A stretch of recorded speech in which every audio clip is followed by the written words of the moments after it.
নমস্কাৰ, ভাস্কৰজ্যোতি এষ্ট্ৰবাস্তু জ্ঞান চেনেললৈ পুনৰ সকলোকে এবাৰ স্বাগতম জনাইছোঁ। আজি মই কেইবাদিনৰ পৰা এটা কণ্টেণ্ট বনাম বুলি ভাবি আছোঁ। কণ্টেণ্টটো ৩-৪টা মই ৰেডি কৰি ৰাখিছোঁ, কিন্তু মই দিবৰ বাবে সময় সুবিধা হোৱা নাছিল। কিন্তু আজি ভাবিলোঁ ফেব্ৰুৱাৰী মাহতে এটা গ্ৰহৰ বিষয়ে মই কণ্টেণ্ট এটা দিব লাগিছিল, কিন্তু আজি মাৰ্চ সোমালে, মাৰ্চ মাহতে এইটো দি দিওঁ বুলি ভাবিলোঁ। আৰু মই শুক্ৰ গ্ৰহৰ বিষয়ে ক'ব বিচাৰিছোঁ। শুক্ৰ গ্ৰহ দাম্পত্য সুখ, ভৌতিক জীৱন, লাহ বিলাস, হোটেল, কছমেটিক সামগ্ৰী, বিউটি পাৰ্লাৰ,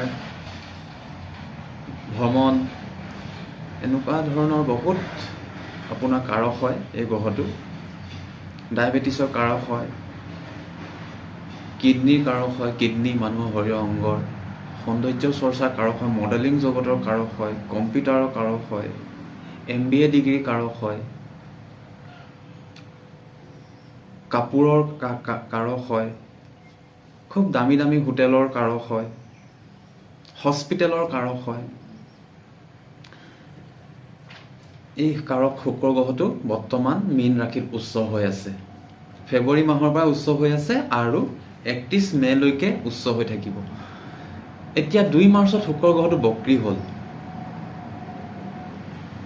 বক্ৰী হোৱাৰ লগে লগে মই প্ৰায় 6টামান ৰাশি পাইছোঁ। এই ৰাশিকেইটাৰ বিষয়ে মই ক'ব বিচাৰিছোঁ।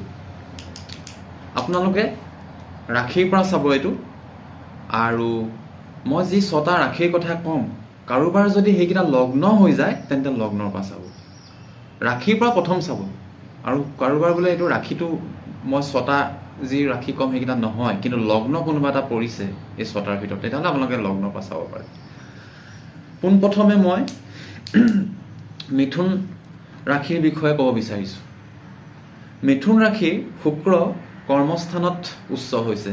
কৰ্মক্ষেত্ৰত বহুত ভাল, চাকৰি, ব্যৱসায়, বাণিজ্য কৰাসকলৰ বাবে বহুত ভাল, বিদ্যাৰ্থীসকলৰ বহুত ভাল, মিথুন ৰাশিৰ। কাৰোবাৰ চাকৰি পোৱাৰ যুগ সম্পূৰ্ণ চলি আছে 31 মে'লৈকে। যান বাহন ল'ব পাৰিব বহুতে, ঘৰুৱা সামগ্ৰী ল'ব পাৰিব, খুব নামী দামী সামগ্ৰী ল'ব পাৰিব। যান বাহনৰ কথা ক'লোৱে, সম্পত্তি ল'ব পাৰিব বহুতে। কাৰ্য সিদ্ধি হ'ব, কৰ্মত নতুন সংযোগ হ'ব। আৰু যিসকল মানে গ্লেমাৰ জগতৰ লগত জড়িত আছে, অভিনয় হওক বা শিল্পী, অভিনয় আৰু সংগীত জগত, মডেলিং জগত, এয়াৰ হোষ্টেছ, এইবোৰৰ কাৰণে বহুত ভাল। আৰু এবাৰ এনেই বহাগৰ যিবোৰ ফাংচন আহি আছে, এই মিথুন ৰাশিৰ সংগীত জগতত জড়িত থকা ব্যক্তিসকলৰ খুব ভাল সময়। শিক্ষাত শুভ বুলি ক'লোঁ, ধন আহিব। তাৰপিছত যিসকল মিথুন ৰাশিৰ ল'ৰা ছোৱালী সন্তান আছে, তেওঁলোকৰ সন্তানৰ শিক্ষাৰ ক্ষেত্ৰত বহুত ভাল, সন্তানৰ যোগেদি ভাল খবৰ পাব। প্ৰেম হ'ব, নতুন বিবাহো হোৱাৰ সম্ভাৱনা পুৰাই আছে। তাৰপিছত কৈছোঁ কন্যা ৰাশি। কন্যা ৰাশিৰ দৈনিক উপাৰ্জনটো বাঢ়িব, ব্যৱসায়ৰ বাবে বহুত ভাল, প্ৰেম হ'ব, ধনো আহিব, বিবাহৰ কিন্তু যোগাযোগ, ৰাজযোগ চলি আছে কন্যা ৰাশি বিবাহৰ। আৰু এই বিবাহৰ ৰাজযোগটো যদি মই বৰ্ষচক্ৰত কওঁতে যদি কোনোবা গ্ৰহই অকণমান খেলি মেলি কৰিছে, এতিয়া শুক্ৰ গ্ৰহ সোমালে, মই তেতিয়াই কৈছোঁ প্ৰত্যেক 11-12 মাহত আকৌ আছেই, গোটেই বছৰটো মই নতুন নতুন কণ্টেণ্ট আনি থাকিম। আপোনালোকে তাৰ পৰা চাই মেলি কোনোবা ৰাজযোগৰ গ্ৰহ যদি আহে, সেইমতে চলিলে ভাল হ'ব। ভাগ্যই লগ দিব, ব্যৱসায় ক্ষেত্ৰত ভাল, দৈনিক উপাৰ্জনটো খুব ভাল হ'ব। সৌন্দৰ্য চৰ্চা যদি ব্যৱসায় আছে বহুত ভাল, বিউটি পাৰ্লাৰ কোনোবাই চলাইছে, কোনোবাই কছমেটিক আইটেম চলাইছে, কোনোবাই হোটেল চলাইছে, কোনোবাই কাপোৰৰ ব্যৱসায় কৰিছে, কোনোবাই হস্পিটেল ডিপাৰ্টমেণ্ট আছে, নাৰ্ছ আছে কিছুমান, বহুত ভাল। ইয়াৰ বেয়া প্ৰভাৱ আছে, মই শেষত কৈ দিম গোটেইখিনি লৈ বেয়া প্ৰভাৱ কি দিব পাৰে। বহুত ভাল কৰ্মক্ষেত্ৰৰ কাৰণে কন্যা। তৃতীয়টো ৰাশি হৈ গ'ল ধনু। ঘৰ বনোৱাৰ পৰিকল্পনা, কোনোবাই ফ্লেট কিনিব পাৰিব, কোনোবাই যান বাহন ল'বই পাৰিব 31 মে'ৰ ভিতৰত। ঘৰুৱা আচবাব পাতি, যিবোৰ খুব সৌন্দৰ্য চৰ্চা, সোফা, ডাইনিং, ড্ৰেছিং, কাপোৰ কানি। বহাগ বিহুখন কিন্তু বহুত ভাল হ'ব। এই মই কৈ অহা ৰাশিকেইটা বহাগ বিহুত বহুত কিবা কিবি ল'ব পাৰিব এইবাৰ। বিদেশৰ পৰা লাভ হ'ব পাৰে, ৰাজনীতি কৰা সকলৰ ভাল, চাকৰি কৰা সকলৰো ভাল, মাতৃৰ লগত সম্পৰ্ক ভাল হ'ব ধনু ৰাশিৰ, সুখ বাঢ়িব ঘৰখনত। ইয়াৰ পিছত মীন ৰাশিৰ লগ্নত উচ্চ হৈছে, আপোনাৰ আকৰ্ষণৰ এটা দৈহিক গঠন আহি যাব, খুব ধুনীয়া হৈ আহিব আপুনি এই 31 মে'লৈকে। ঘপকৈ আপুনি আকৰ্ষিত কৰিব পাৰিব মানুহক। মীন ৰাশি অৱশ্যে বেয়া সময় কিছুমান গ্ৰহই চলাই আছে, কিন্তু শুক্ৰ গ্ৰহে আপোনাক ৰক্ষা কৰিব। যান বাহন সম্পত্তি লোৱাৰ আপোনাৰো সময়। শুক্ৰ গ্ৰহ যেতিয়া উচ্চ হয় বহুতক যান বাহন দি যায়, ঘৰ দুৱাৰ পৰিকল্পনা কৰায়, কাপোৰ কানি পৰিকল্পনা কৰায়, চখিন হয় মানুহ, ফুৰিব বিচাৰে, খোৱা বোৱাত আগ্ৰহী হয় বহুত, পৰাক্ৰম বাঢ়িব, আয়ু বৃদ্ধি হ'ব মীন ৰাশিসকলৰ, সুখ লাভ হ'ব, প্ৰেম হ'ব, বিবাহো হৈ যাব বহুতৰ। আৰু যান বাহনৰ কথা ক'লোৱে, কাপোৰ কানিৰ কথা ক'লোৱে, খোৱা বোৱাত কিন্তু খুব মন যাব। 4টা ৰাশিৰ কথা ক'লোঁ। সৰ্বশেষত মই আৰু 2টা ৰাশি আছে, এইকেইটা কৈ লওঁ, ইয়াৰ নেগেটিভ বা সেইখিনি কথাও ক'ম। বৃষ ৰাশিৰ ব্যৱসায় বাণিজ্যৰ কাৰণে বহুত ভাল, ধন আহিব, কিন্তু মহাধনী যুগ এটা আহিছে। চাকৰি কৰা সকলো আহিব ধন, আৰু ব্যৱসায় কৰা সকলৰো আহিব ধন, মহাধনী যুগ। ঘৰখনত মাংগলিক কৰ্ম হ'ব, কৰ্মত উন্নতি আছে, মান সন্মানো পাব আপুনি, ঘৰখনত মাংগলিক কৰ্ম হ'ব। লগ্নৰ স্বামী একাদশত গৈ যেতিয়া আহে, যেনে তেনেহ'লেও ধন আহিবই হাতলৈ।